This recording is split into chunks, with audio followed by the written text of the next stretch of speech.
Salut les gars! Salut! Bienvenue sur musculationprésidence.com, c'est Étienne. Et c'est Charles. Sur musculationprésidence.com, il y a 2 entraîneurs diplômés en kinésiologie qui vous donnent des conseils scientifiques de musculation pour prendre la masse plus vite et qui répondent à vos questions de musculation, qui vous montrent des exercices de musculation de gym.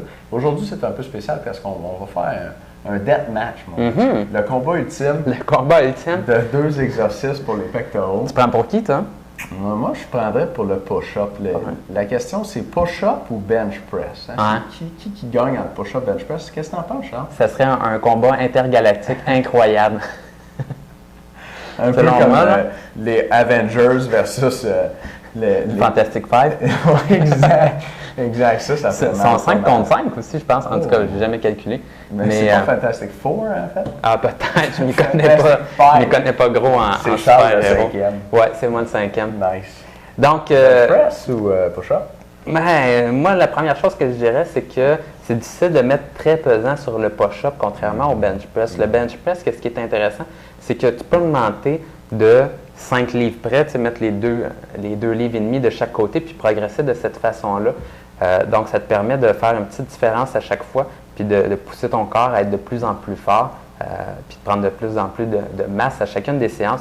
Et même un truc que j'aimerais vous donner aujourd'hui, c'est que des fois, on est rendu tellement proche de notre potentiel maximum sur le bench press que on ne peut pas augmenter notre poids très rapidement. Donc, mettre des 10 livres de chaque bord pour essayer de progresser, ça va être beaucoup trop. Puis là, on risque de casser. Donc, vous pouvez essayer de juste rajouter, tu sais, les fameuses clips qu'on met à la fin de la barre, là, bien, ces clips-là, je ne sais pas si vous avez déjà pris le temps de les peser, moi je l'ai fait, puis ils pèsent exactement 1 livre.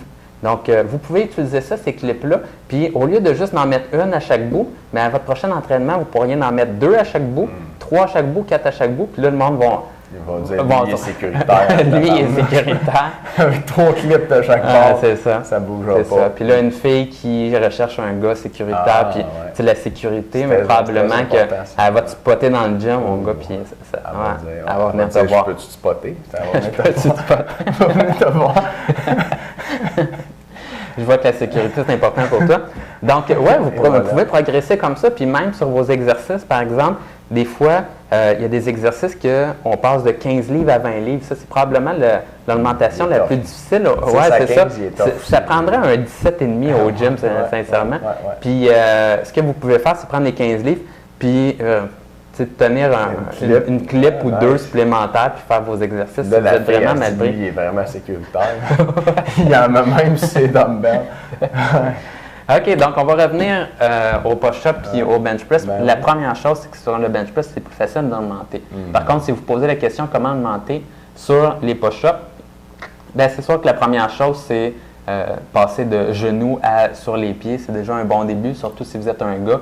Ça fait push-up de gars pas mal plus. C'est tough, les push-ups, c'est genoux pour les gars. Là. Ouais. Pour les gars. On dit push-up, c'est genoux, mais tout le monde entend push-up de filles, on s'entend. Oui, c'est ça. Ouais. Ensuite de ça, ben là, l'autre affaire, c'est de faire des push-ups avec un poids sur le dos. Donc, vous pouvez faire ça.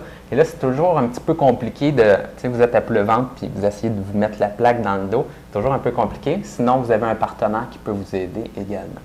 Et là, au final, on pourrait penser que la dernière étape, c'est le push-up à un bras. Sauf que si vous n'avez jamais essayé le push-up à un bras puis vous le complétez une fois dans votre vie, c'est rough un peu. C'est rough ses épaules, c'est rough ses coudes. La main, le problème, c'est qu'on ne peut pas la placer comme il faut, comme un push-up normal et travailler comme un bench press normal. Si tu ne veux pas planter sur le côté, il faut que tu mettes la main pas mal au milieu pour avoir ton équilibre. Puis là, à ce moment-là, le travail est bizarre un peu. Oui, ça devient plus un exercice de triceps. Ouais. Tu as raison. Moi, j'en ai fait longtemps. Les bench press me fait mal à l'épaule. Puis récemment, j'ai retravaillé ma technique. Puis j'ai trouvé, je pense, j'ai peut-être guéri une vieille blessure. J'ai pu recommencer à faire du bench. Mais très, très longtemps, je dirais quelque chose comme 5-6 ans, là, je me suis spécialisé dans les push-ups pour les pectoraux. À la fin, je faisais des push-ups à une main, 8 par main. Ça donne une idée. Fait que ça poussait pas mal. Pour les gens qui commencent les push-ups à une main, je recommanderais de les faire à la Smith Machine. Puis là, vous mettez la barre à une certaine hauteur, puis vous baissez la barre d'une coche. Une coche à la fois, fait que vous êtes de plus en plus bas, puis c'est de plus en plus dur, mais vous pouvez commencer les push-ups à une main à un niveau de difficulté moyen, avec la barre assez haute. Et effectivement, ça devient davantage un exercice de triceps. Et c'est un peu plus dur pour les articulations. Moi, mon truc, ce que je faisais, c'est que j'avais diminué la fréquence d'entraînement. À toutes les fois où il commence à y avoir des petites blessures d'usure dans les articulations, ben, c'est le signe que la charge d'entraînement est trop grande par rapport à la capacité de récupération. Donc, la solution habituelle à ça, c'est d'augmenter le temps de repos entre les séances d'entraînement. Donc, le nombre de jours de repos entre les séances d'entraînement. Donc, de cette façon-là, on peut éviter les problèmes aux articulations avec le push-up à une main. Et ce que j'aimais bien avec le push-up, puis Charles a l'air de prendre pour le bench press, dans le fond. Moi, peut-être que je pourrais prendre pour le push-up parce que ce que j'aimais bien avec le push-up, je pense que ce qui est encore vrai, c'est qu'on a un meilleur développement de l'ensemble du pectoral. Je ne saurais pas exactement dire pourquoi, mais le deltoïde antérieur, l'épaule en avant et le pectoral, est comme grossi plus de façon harmonieuse dans l'ensemble. Et je pense que c'est parce que dans un push-up, le poids du corps est supporté, dans le fond, par le pectoral. Tandis que dans un bench press, bien, on est sur le dos, on fait juste pousser une barre. Et le fait que nos mains, dans le fond, nos pectoraux et toute notre ceinture scapulaire soient sollicités pendant le push-up, je pense que c'est ça qui fait que ça va travailler tout le pec en même temps. Il doit rester bien fort, bien stable, parce que non seulement il est agoniste, c'est-à-dire qu'il pousse, mais encore une fois, à la fois, il va comme agir en tant que stabilisateur pour maintenir tout ça en place un peu. Fait que c'est ma théorie rapide là, de moi, ce que je vous dirais, la différence entre push-up et bench press, c'est chaîne cinétique ouverte, chaîne cinétique fermée. Puis là, c'est bien compliqué à comprendre, fait que je vais essayer de vous mettre ça bien simple. En gros, c'est que lorsqu'on fait notre bench press, c'est la barre qui bouge, tandis que lorsqu'on fait notre push-up, ben, c'est nous qui bougeons, puis nos mains sont fixes finalement. C'est le corps qui bouge, puis les mains sont fixes, tandis que là, les mains, ils bougent. C'est un petit peu le même principe. Dans le fond, tout ce que ça fait, c'est de faire différent.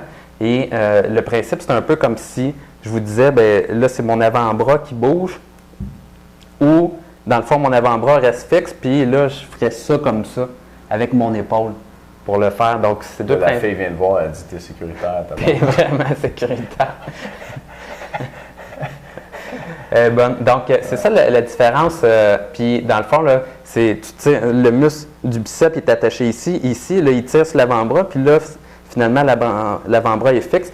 Puis, le biceps tire sur l'épaule pour ramener. Donc, vous voyez. Donc, le travail est un petit peu différent. C'est ce qui se passe. That's it. Puis, le dernier mot, là, ça serait que dans le fond, puis un peu comme on disait précédemment cette semaine, la réponse définitive, c'est peut-être qu'il faut les combiner. Il faut faire un peu des deux. Comme ça, on va bénéficier des avantages de chacun.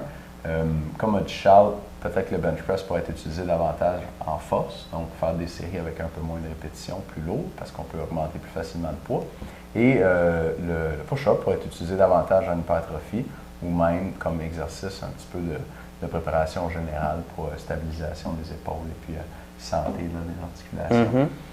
Puis c'est intéressant ça parce qu'on ne s'en est pas parlé avant, mais les experts, ce qu'ils disent, c'est qu'au niveau des push-ups, il y a un muscle qui est sollicité davantage que sur le bench press et qui améliorerait la santé finalement de la ceinture scapulaire. Puis il y a fort à parier, vous ne connaissez pas ce muscle-là, donc je vais vous montrer sa fonction, je vais vous montrer ce qu'il fait, puis pourquoi que ça serait important de le travailler, puis pourquoi les push-ups le font. Donc je dis ça pour les membres, prochaine vidéo. Cool. Pas pire ça? Cool. Puis, by the way, petit teaser, là, c'est le muscle principalement des boxeurs. Oh yeah. Hein? Pas pire? Yeah. Mais là, c'est pas sécuritaire, ça, par exemple. Non? Non, c'est pas sécuritaire. Dites-le pas à la fille qui vous spot avec vos 3 collets. Donc, les gars, combinaison d'exercices, c'est un des conseils de notre lecteur qui nous a préparé une vidéo. Si vous voulez aller voir ça, c'est une vidéo spéciale. Puis l'information va être en dessous de vidéo aujourd'hui. C'est une nouveauté, on a essayé ça, une vidéo d'un de nos lecteurs, dans le fond. Fait que... Merci de nous écouter. Les membres, on se revoit dans un instant. À bientôt. À bientôt, les gars. Bye.